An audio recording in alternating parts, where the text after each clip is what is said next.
on, you've had shots before. Okay, Doc's orders. Hug the bear and take the jab.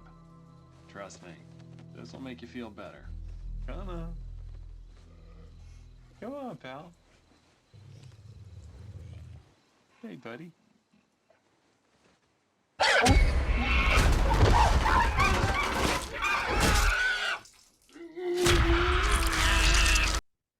I really should have just watched Dunstan Checks In.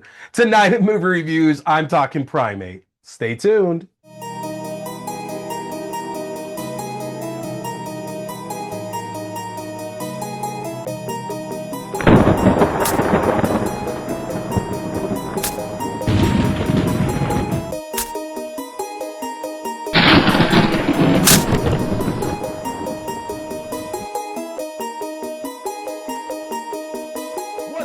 Scary movie people, welcome to the show. I appreciate you tuning in for another brand new review.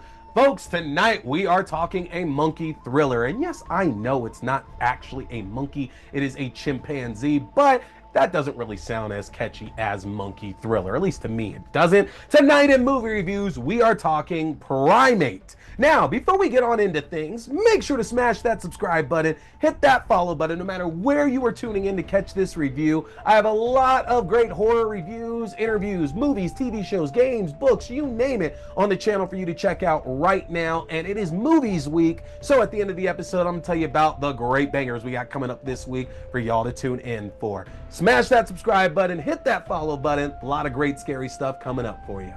But let's not waste any time and jump right on into things here. Tonight, we are talking Primate.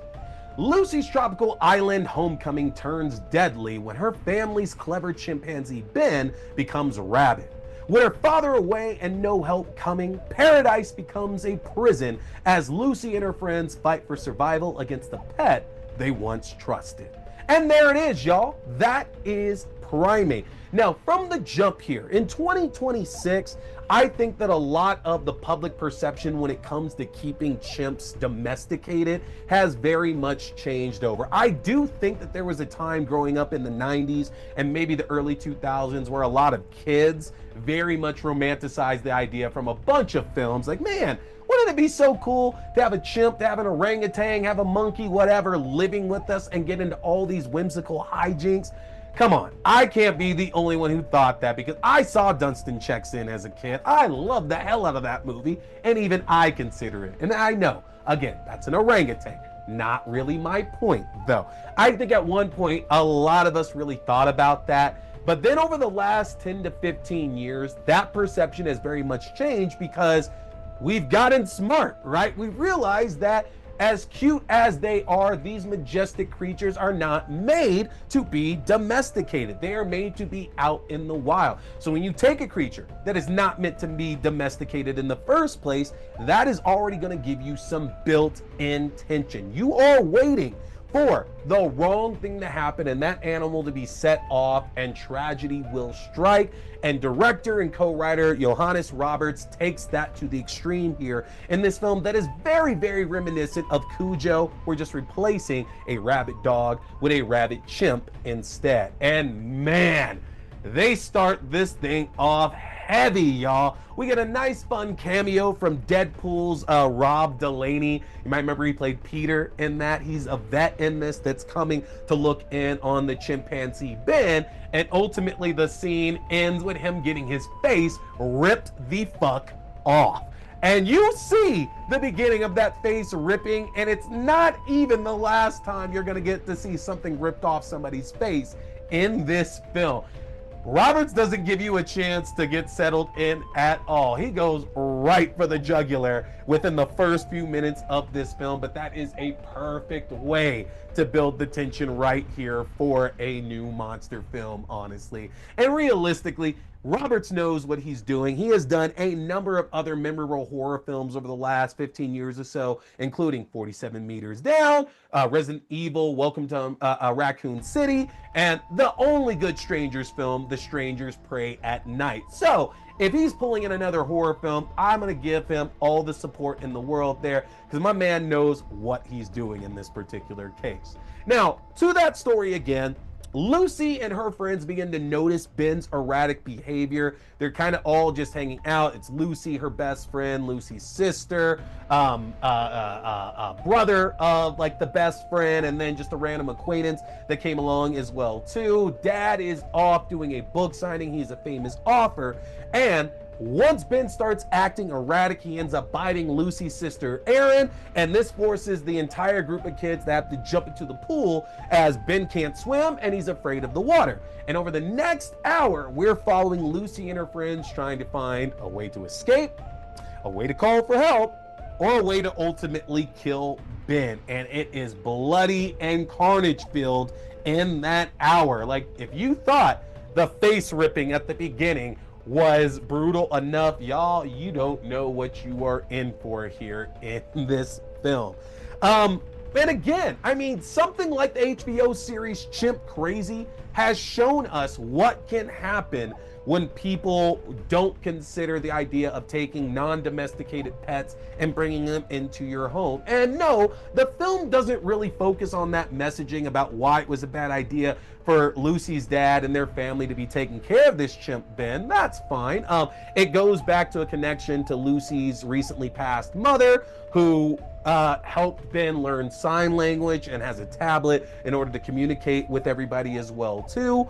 These things are very reminiscent of a lot of tropes that we saw in a lot of monkey, ape, orangutan movies growing up. Things like Born to be Wild, Mighty Joe Young, Dunstan Checks In, all these kind of films where that's very much a focus of the chimp or the orangutan or whatever learning sign language, and that's a big part of this film. It's exasperated by the fact that Lucy's dad is played by Troy Kotsur, Academy Award winner, supporting actor from the film Coda, and so a big part of this film is utilizing ASL throughout the movie. And I love that. I really, really do love that, just because, again, in 2026, you would think ASL would be more, mainstream's not the right word, but I guess more present and a lot more media that we're watching, whether it's movies or TV.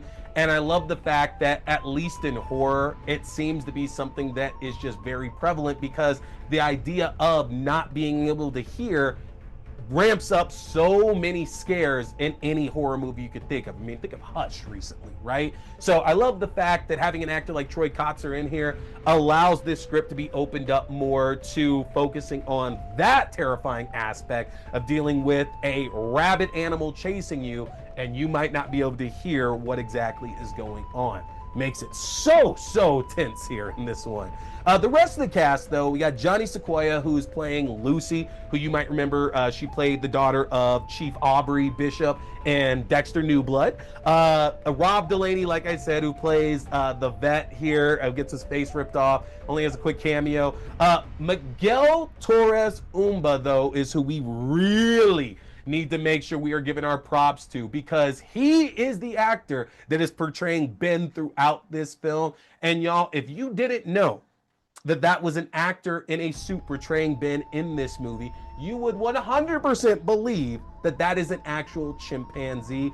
This is some terrific work here that Umba is putting into this role. It is on the level of other performers like Andy Serkis, Doug Jones. This is a guy who I hope gets his niche here, whether it be in horror or motion capture or whatever, and gets a chance to do this more and more and more, because god damn it, Ben is scary as hell in this film. And yo, that is a human performance. That is a human performance. So you better get Umba in another horror film where he gets to play another killer here, because just phenomenal. Absolutely phenomenal. And some of the kills in this film, y'all, they're gonna leave you thinking about that long after the runtime is done. Whether it's somebody being thrown off the side of this cliffside house that they live in and going head first into rocks at the bottom, whether it's somebody getting their scalp ripped off, a jugular ripped out, smashed in the face with a rock, y'all, there is some crazy stuff that happens here in this film. And honestly, you know, I mentioned it's like Cujo earlier. Cujo's a really good movie, but that's a very slow-paced and slow-moving movie, right? Like, mom and kid are trapped in the car, Every now and then she decides she's going to try to make a run for it to try to get help or a phone or water or whatever the case is there, but it's like all spread out, and that's on purpose because it highlights King's writing, talking more about the character pieces and what they're thinking and commiserating on as they're waiting to die. Here in Primate, it's moving very, very fast paced because you see Ben, as the rabies are affecting him, start to want to figure out how he can get closer to killing all these people. And Ben really comes off like a killer in this, like an unstoppable monster, because he's taunting them. Him being a chimp doesn't mean he doesn't have a personality. And routinely throughout the film, you see him picking up his tablet and hitting messages to send to all the victims here. It's so good the way that they personify this chimp here in this particular film. It's a great way to make this chimp seem like any other horror villain, even though it's a goddamn animal. Loved that in here. Now, like I said, if you are looking for violence, this film is going to give you that in spades. Not a single one of these death scenes is for the weak here, honestly, y'all. Ben goes to town on this group, and as it's mostly like a younger crowd that he's killing, that just goes right so well in our horror genre. Because imagine, I mean, this would still be effective if we're watching Ben chase around a bunch of 30-year-olds, but the fact that we're watching him kill a bunch of like early 20 somethings and a bunch of teenagers, ooh, that is something that will absolutely stick with you here. Unfortunately, where this film very much falters is in the characters. You know, we see that there is a bit of a rift between Lucy and her dad, Lucy and her sister, Lucy and her friends, because she's gone away for a while, presumably because of the death of her mother, and she just didn't want to be around the rest of the family. But that's like a very manufactured conflict that we see in so many films there, that you have to be able to follow that up, you have to build on it. And I think that, you know, I mentioned Cujo has these periods in between the attacks all happening to where we're really highlighting Stephen King's writing work, to where it's talking about what that person is thinking about, and they're considering these events in their lives and their relationships and all these things. We don't really get that here in Primate. And some more of that of Lucy and Aaron talking more as Aaron's drifting in and out of consciousness. Maybe, I don't know, because the dad is absent for the grand majority of this, off doing a book signing. Maybe more text messaging between the two of them. Maybe more conversations between Lucy and I think it's Hannah is her best friend. Some more of that would have really, really helped build on these characters, because while we're watching them in a state of fear, and there's a lot of stuff being implied from who's interested in who and who's jealous of who because they're making out in these things, we don't expand on any of that once all the death and murder gets started up in here. And again, on one hand, that works really well to keep a nice, fast, razor sharp pace here in this film and keep things tense, like I've said a number of times. But the flip of that is that some of the characters suffer because we don't really have that investment into them as they start getting taken out. And that could be a lot of horror films, but it just stands out here because the film is less than 90 minutes. We're getting to things really, really quickly, and it feels like, I don't know if it's a case of we needed 10 more minutes to add some more character work, some more character progression in it, but it's just not that evident here. Not that the cast is not doing a good job. Man, they show so much fear in this here. I had a blast with them. But again, they're very much just there to get killed off and to fight this chimp ultimately. And I'll tell you what, I do love the fact that this film doesn't let us forget that we're dealing with a real animal here. You know, when you think about like a lot of our other horror franchises out there, and it's like, oh, you gotta hide, oh, run, now's your time to run and to get away, oh, fight this character off, grab like a shovel, grab like a knife, whatever you can. You know, a lot of that is because they really don't have any other choice, right? Like, okay, cool, like Jason's gonna kill you, Freddy's gonna kill you, the shark, whatever the case is, they don't really have much of a choice in the matter of what they're doing, and it's fight or flight, right? In this, though, it is interesting just because you have to think that a number of these characters think that all right, it's a chimp, I can take this chimp on. I got a way of making sure I can stop this chimp if I just get a weapon in my hands. And then you're kind of reminded here that as small as chimps come off here, the amount of strength that they have is ridiculous. And I love that that gets highlighted so much here in this film, because it does allow Ben to just keep on getting scarier and scarier and scarier. Anytime Ben puts his hands on somebody in this film, I can't be the only one that was waiting for him to break somebody or rip something or dig in or monkey bite, like whatever it is.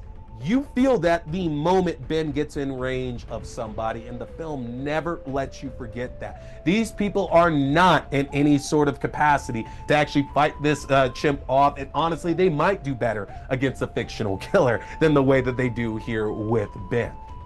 This is on digital platforms right now. I highly suggest going and checking this one out, y'all. This is great for a late night movie. Honestly, it is one of the best creature features that we've had in a while. But again, I was disappointed in the fact that we don't really get any great characterization of the people that we're spending this time with. So ultimately, Primate gets a 3.5 out of 5 stars. This was a lot of fun. It is scary, it is tense, it is bloody, it is brutal, but I can't excuse the lack of character work, especially when we've seen Johannes Roberts' other projects that have done a great job of building the characters in those other films. With him co-writing this one, I think I was just expecting a little bit more there for that. So check it out. Let me know what you thought here in the comment section. What do you have it on in the level of Cujo, Deep Blue Sea? Let me know where you're at there with it. And of course, folks, make sure to smash that subscribe button.